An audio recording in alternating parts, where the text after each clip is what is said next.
Hello everyone, this is Kamal on Let's Talk Live from Talking Smart with Kamal. We are going to be discussing the first chapter in class plus 2 CBSE syllabus.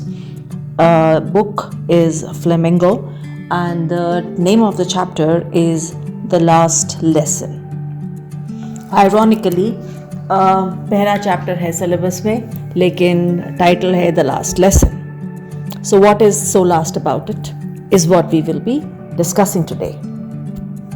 The writer of this story is Alphonse Daudet, who was a French novelist and a short story writer. And this story of The Last Lesson is set in the days of the Franco-Prussian War. That was in the years between the years 1870 and 1871. जो हम प्रशिया की बात करें, Franco तो समझ में आता है कि it's France and Prussia is the ancient और the old name of Germany. So France और प्रशिया की आपस में बनती नहीं है, लड़ाई बहुत है. जैसे हम हैं India and Pakistan, two loving neighbours who've got this love and hate relationship with each other. So France and Prussia had the same. अब इस war में France is defeated by Prussia and उस टाइम पर जो प्रशिया है, चलो let's give a moment for that. उस time का जो प्रशिया है, it consisted of the countries which today are now Germany, Poland and some parts of Austria. और ये जो स्टोरी है ये फ्रेंच डिस्ट्रिक्ट्स ऑफ एल्साशे एंड लोरेन में बेस्ड है, जिसमें बताया गया है कि वॉर के दौरान ये जो डिस्ट्रिक्ट्स हैं ये दोनों प्रशियन हैंड्स में चले गए हैं. Prussia has taken over these two districts now and एक लॉ पास कर दिया गया है आफ्टर दिस कि अब से इन दोनों डिस्ट्रिक्ट्स में फ्रेंच नहीं बोली जाएगी. Only German is going to be spoken and taught and it's going to be the official language. So how did this announcement, how did this law affect the lives of the people and what brought about a change in their attitude towards their country is all this chapter is, the story is going to be talking about. तो ऐसा है कि इसमें इस story का जो narrator है, it is a young child named France. And France जो है वो जैसे हर बच्चा है, आप भी हैं, कई लोग जो स्कूल नहीं जाना चाहते. क्योंकि बहुत सारे रीजंस हो सकते हैं. होमवर्क नहीं किया, प्रोजेक्ट नहीं कंप्लीट किया, रात को देर से सोए, दिल नहीं कर रहा है जाने को, could be any reasons. And so Franz also does not want to go to school and he is late as it is. और वो जाते वक्त ना बड़े बहाने सोच रहा है, क्या करूँ, आज मौसम बड़ा अच्छा है, I could go out and spend the day out in the sun. The birds are chirping at the edge of the woods, that is the forest, and I could go and have a great time. Let me go and watch the soldiers, the Prussian soldiers who are doing their drills at the back of the sawmill. वहाँ चले जाता हूँ, क्योंकि school जाके क्या मिलेगा, school जाके तो मार पड़ेगी.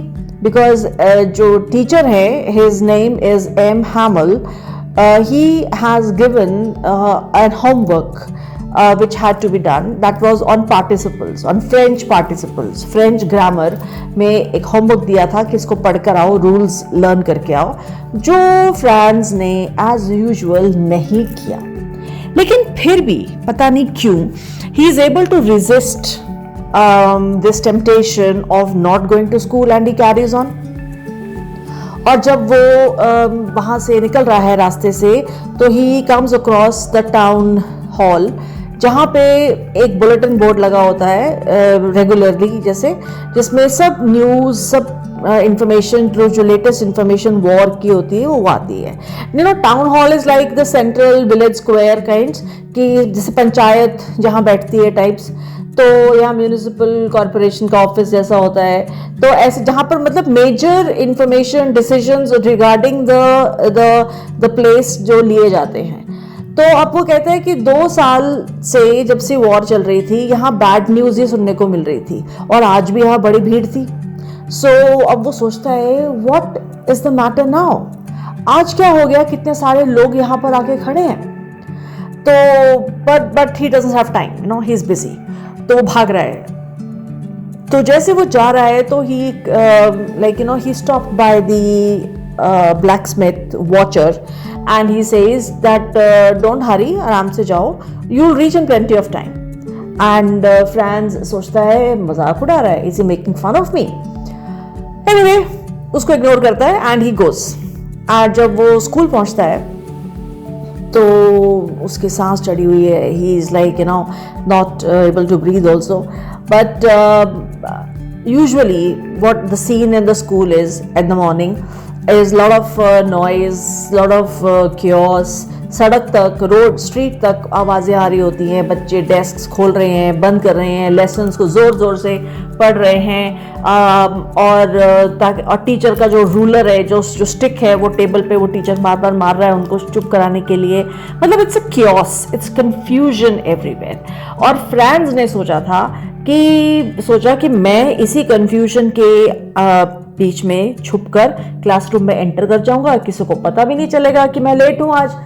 लेकिन आज उसकी किस्मत ये हुई कि जब वो स्कूल पहुंचा तो स्कूल में सन्नाटा है, इट्स ऑल साइलेंस। ये क्या हुआ? एंड ऐसे लग रहा था कि जैसे आज संडे है, छुट्टी है और कोई है ही नहीं, कुछ चिड़िया भी नहीं बोल रही है। लेकिन जब वो देखता है तो खिड़की तो खुली हुई है और बच्चे बैठे हुए हैं, बड़े शांति से बैठे हुए हैं। एम हैमल क्लास में घूम रहे हैं ऊपर नीचे, उनके हाथ में वो रूलर, वो स्टिक भी है, लेकिन कोई आवाज़ भी नहीं कर रहा है। अब क्या करें? अब फ्रांस के लिए बड़ी प्रॉब्लम हो गई। जो वो सोच रहा था कि मैं छुपकर अंदर से घुस जाऊंगा और पता नहीं चलेगा, अब उसको मेन दरवाजे से जाना पड़ना था अंदर। अब जब वो अंदर जाएगा तो बट नेचुरल है कि मार तो पड़ेगी। अब but he's got no choice, so he goes in, and the moment he goes in he's ready to get beaten up. But anti climax ये होता है कि एम हैमल जैसे ही उसको देखते हैं, बहुत काइंडली उसको, बहुत प्यार से उसको कहते हैं, he says go to your place quickly little France, we were beginning without you. सिर्फ तुम्हारे बगैर ही हम लेसन शुरू करने लगे थे, चलो चलो जल्दी अपनी सीट पे बैठो। अब फ्रांस को लगा कि इसके पहले कि टीचर का मूड बदल जाए, मैं अपनी सीट पे बैठ जाता हूँ। And he jumps over the bench and he goes and sits over there. And जब उसको थोड़ा सा सांस आती है और वो इधर उधर देखना शुरू करता है तो देखता है कि आज जो टीचर है वो बहुत वेल ड्रेस्ड है।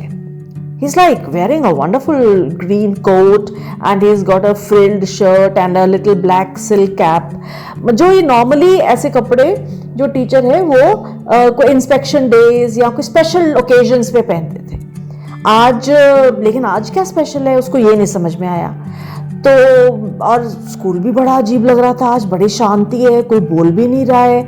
और सबसे ज़्यादा हैरानी उसको इस बात की होती है कि जो क्लास में जो बैक बेंचेस हैं वो हमेशा खाली रहते थे। मतलब बच्चे जो कितने के होंगे, पीछे के बेंचेस खाली थे। और वहाँ पे आज गांव के जितने भी ओल्ड बुजुर्ग रिटायर्ड लोग हैं वो सब बैठे हुए हैं।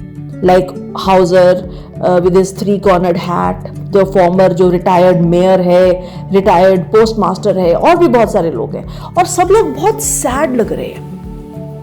हाउजर जो है उसके पास तो एक primer is the alphabet book, वो प्राइमर लेके बैठा हुआ है and he is kind of जो एजेस से मुड़ी हुई है, और उसकी ग्लासेस, बड़े बड़े चश्मे जो हैं वो उसके नीज पर, बुक के ऊपर जो बुक रखी है उस पर पड़े हुए हैं। एंड ये फ्रांस इज अभी थिंकिंग ओनली कि what could be the matter when M Hamel he gets up on the chair and he, in a very grave, very serious and gentle tone, he says that, my children, this is the last lesson I shall give you. The order has come from Berlin to teach only German in the schools of Alsace and Lorraine. The new master comes tomorrow. This is your last French lesson. and I want you to be very attentive. जैसे ही M हैमल ने ये बात बोली, ऐसा लगा France को जैसे उसके सिर पे बिजली गिरी. He kind of did not know what happened. And then it dawns on him, he says, oh God, this is what they had put up on the town hall. जहाँ इतना रश था, इतना क्राउड था, अब उसको समझ में आता है कि इतना क्राउड क्यों था और आज ये सारे लोग जो हैं क्यों बैठे हुए हैं पीछे. और वो कहता है मेरा लास्ट फ्रेंच लेसन बस खत्म. He says, मुझे तो कुछ आता ही नहीं है, मुझे तो अभी लिखना भी नहीं आता है, मुझे तो अभी और भी सीखना है, अब मैं बिल्कुल नहीं सीखूंगा. क्या मैं अभी छोड़ दूं? दोबारा मुझे कभी कोई फ्रेंच नहीं सिखाएगा. और ये सोच के France is like feeling sorry. He is thinking, oh, why did I not learn my lessons? Why did I go seeking birds' eggs? That means why did I bunk school and go climbing trees? Why did I go sliding on the Sar? Sar is the river that flows by the side of the town. जब winters में बर्फ जम जाती है और नदी जम जाती है तो children would go sliding. My books that had seemed such a nuisance a while ago, so heavy to carry, my grammar, my history of the saints, were all friends now that I couldn't give up. And he's thinking, जो मेरी किताबें हैं जो इतनी भारी लग रही थी, कितना न्यूसेंस था, हिस्ट्री कौन पढ़े, ग्रामर कौन समझे, वो उसको अब ऐसे लग रहा है मेरी फ्रेंड्स हैं, मैं इनको कैसे छोड़ दूं, इनके बगैर मैं कैसे जीऊंगा. And M Hamel also, just the idea कि वो चला जाएगा और मैं उसको दोबारा कभी नहीं देखूंगा, ये सोचकर ही उसे ये सब बातें भूल गई कि M Hamel is very cranky, is very irritable, वो बहुत मारता है बच्चों को, he is very cruel to the kids. He forgot everything. He is only thinking कि oh my God, I'm going to miss these people. This is the last time I'm going to be seeing this person. And then he is reminded कि अच्छा तभी बेचारे ने इसी दिन के लिए आज इतने अच्छे कपड़े पहने हैं. He says, now I understand. He says he's wearing his Sunday best. Sunday best means he's wearing his very good clothes. And now he also realizes कि जो old retired लोग जो बैठे हैं ये क्यों बैठे हैं. They are sitting here because they were sorry, of course. They were feeling bad for the situation, but they were also feeling bad for the reason not that कि टीचर जा रहा है, पर इसलिए कि अब वो भी इसके बाद कभी फ्रेंच नहीं सीख पाएंगे. And it was in honor of this moment, this situation, that and to show respect to their teacher, to the teacher and to their country, they were all gathered over here. और जब ये सब बातें वो सोच रहे हैं ना फ्रांस, तो उसका नाम उसका टीचर बुलाते हैं एंड कॉल्स हिम कि तुम वो रिसाइट करो पार्टिसिपल का रूल. अब फ्रांस सोचता है कि मैं मतलब इस वक्त इसे मैं कुछ भी कर सकता था, कुछ भी मेरे से मांग लेते, बस मुझे इतना पावर दे देते कि मैं आज ये रूल फ्लॉलेसली बिना गलती के खड़े होकर सुना देता और टीचर को कितना प्राइड होता, और ताकि मैं टीचर को ये बता देता कि तुमने हमें बहुत अच्छा पढ़ाया है. But unfortunately it didn't happen. And वो उसने कुछ वर्ड्स बोले अपने रूल में और उसके बाद फिर वो चुप कर गया क्योंकि आगे उसको आता नहीं था. And now he is like His heart is beating very loudly. उसकी हिम्मत नहीं हो रही है कि वो आगे ऊपर देखे. चलो उसको शायद लगता है कि उसको मार पड़ेगी ऑफ कोर्स, बट उसकी आंखें ऊपर उठा के वो नहीं देख पा रहा है टीचर को, क्योंकि वो उसकी आंखों में डिसअपॉइंटमेंट नहीं देखना चाहता. उसको लगता है कि हे भगवान, मैंने तो कोशिश भी नहीं की सीखने की और टीचर कितना डिसअपॉइंट होगा, उसको कितना बुरा लगेगा. एंड लेकिन एम हैमल उसको कहते हैं कि I will not scold you France, मुझे पता है तुम्हें बहुत बुरा लग रहा है, पर देखो ऐसा है ना कि हर रोज हम अपने आप को कहते हैं बहुत टाइम है, कल सीख लेंगे, है ना. अब रोज कहते हैं कल कर लेंगे, कोई बात नहीं. We procrastinate, we decide to do things the next day. But now he says देखो अब तो कल आ गया, अब और कल ही नहीं है हमारे पास. एंड नाउ ही सेज क्या करें. कहते यही प्रॉब्लम है एल्साशिया के लोगों के साथ, यहाँ के लोगों के साथ, कि we put up learning for tomorrow. हम हमेशा ये कहते हैं कि हम कल सीख लेंगे। अब कहते हैं कि अब जब जो लोग हमें यहाँ देखने आएंगे, सॉरी जो नॉट देखने, जो जर्मन्स यहाँ पर अब आएंगे हमारे ऊपर जो रूल करेंगे, वो लोग क्या कहेंगे हमारे बारे में? दे वुड से नो कि तुम अपने आप को फ्रेंचमैन कहते हो, तुम्हें तो ना अपनी लैंग्वेज पढ़नी आती है ना लिखनी आती है, ठीक से बोलना भी नहीं आता है तुमको। एंड ही सेज कितना बुरा लगेगा ना, कितनी बेइज्जती होगी। But then he tries to console him when he says कि but then चलो तुम्हारी गलती नहीं है फ्रांस, हम सब लोगों की गलती है, हम सब लोग we are to blame for this. He says your parents, they were not anxious to have you learn. ये तो तुम्हारे पेरेंट्स को कोई फिक्र नहीं थी तुम्हारी पढ़ाई लिखाई की, है ना? जब तुम्हें स्कूल भेजना चाहिए था तो उन्होंने तुम्हें खेतों पे काम पे लगा दिया या मिल पे काम पे लगा दिया कि चलो 4 पैसे आ जाएंगे। और मैंने क्या किया?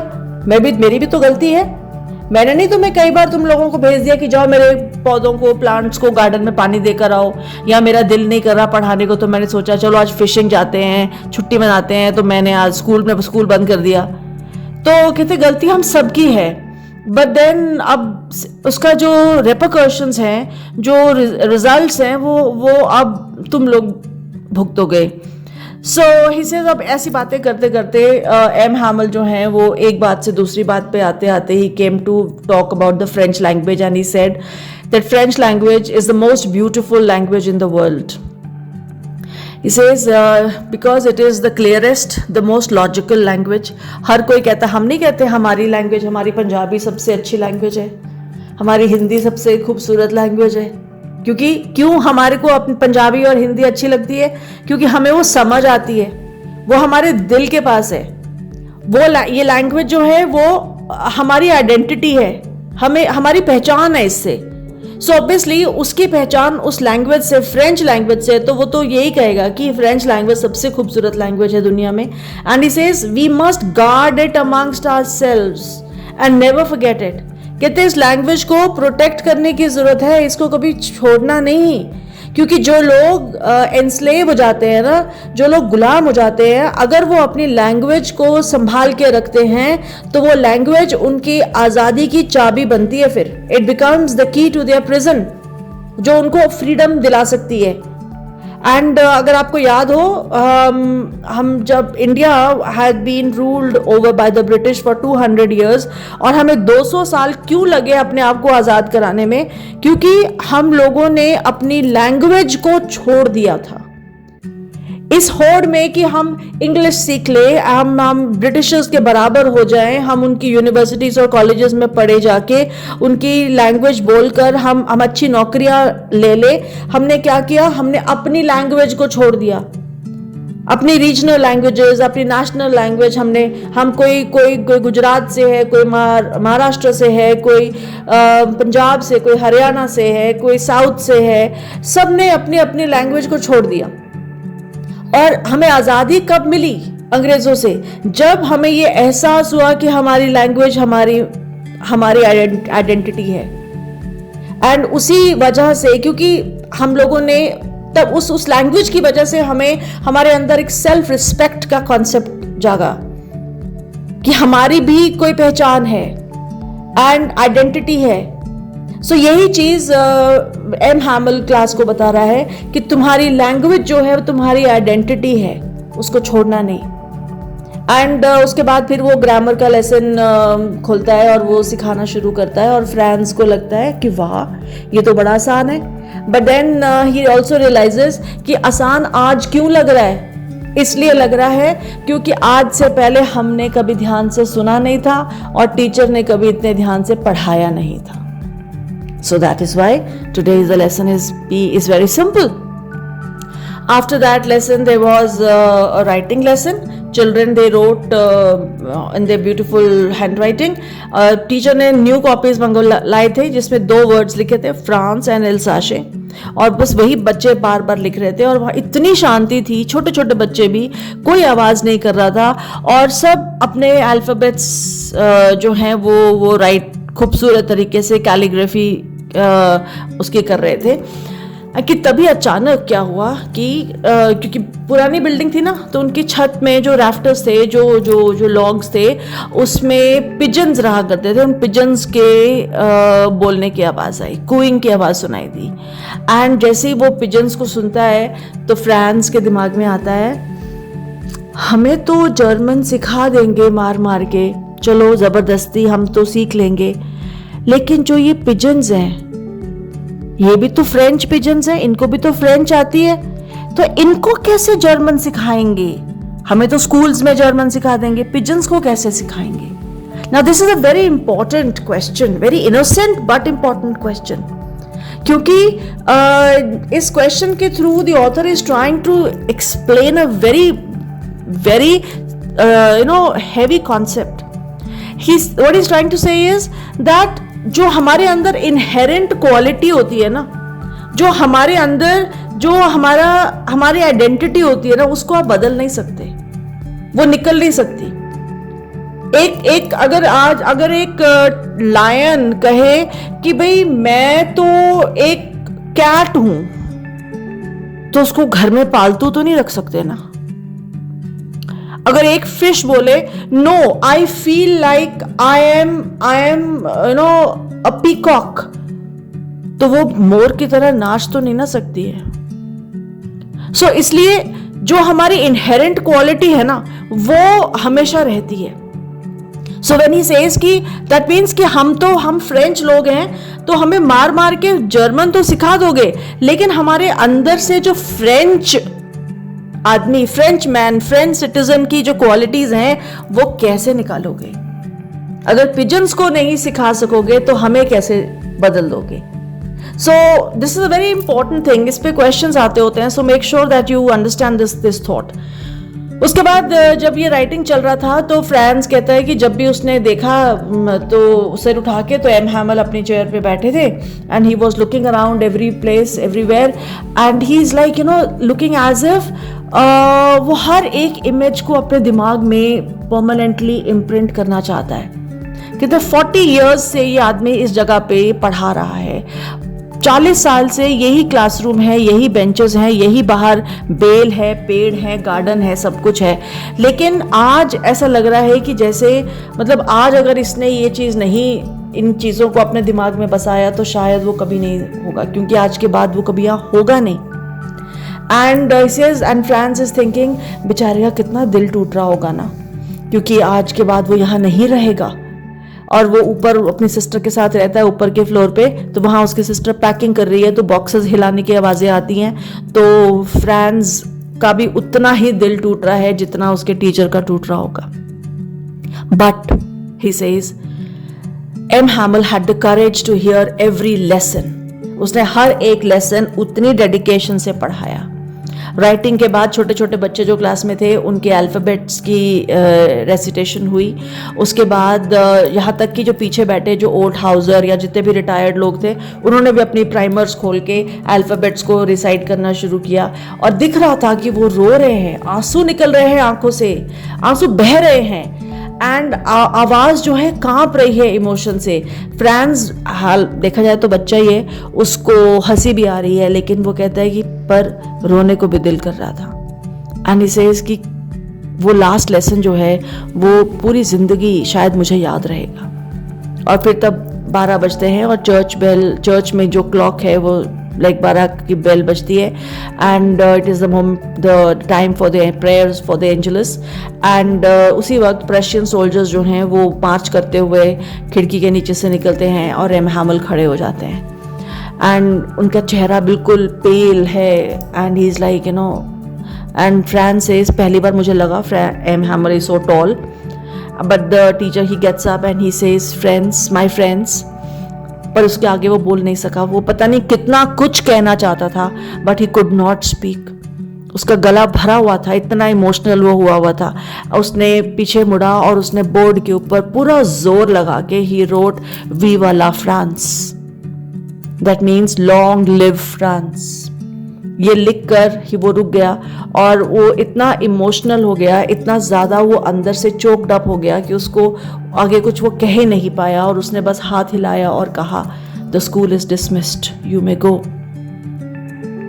This was the last lesson that Franz witnessed with his friends, with his villagers, and the teacher, and a lesson that raises certain thoughts and emotions. How important is your language? How important is your identity? क्या हम अपनी identity, अपनी language के बगैर exist कर सकते हैं? हम इंडियंस हैं, हम हिंदुस्तानी हैं क्योंकि हम हिंदी बोलते हैं, हम पंजाबी हैं क्योंकि हम पंजाबी बोलते हैं, लोग फ्रेंच लोग हैं वो फ्रेंच बोलते हैं, जापानीज लोग इसलिए बोलते हैं क्योंकि हम वो जापानीज लैंग्वेज बोलते हैं। लैंग्वेज से हमारी आइडेंटिटी है। अगर हमारी लैंग्वेज ही कोई हमसे ले लेगा तो हमारी क्या एग्जिस्टेंस रह जाएगी? This is a $1 billion question one has to understand. So that's what this whole chapter is, the story is all about. And make sure that you read it very carefully and you understand the emotion that is behind in this story. So next time when we meet, I will take up another chapter and I will explain it to you. So thank you very much for patiently listening till the end. And if you want to get information or notifications for more of the chapters, do subscribe to the channel and do comment if you want something else to be added in it. Thank you very much and have a good day.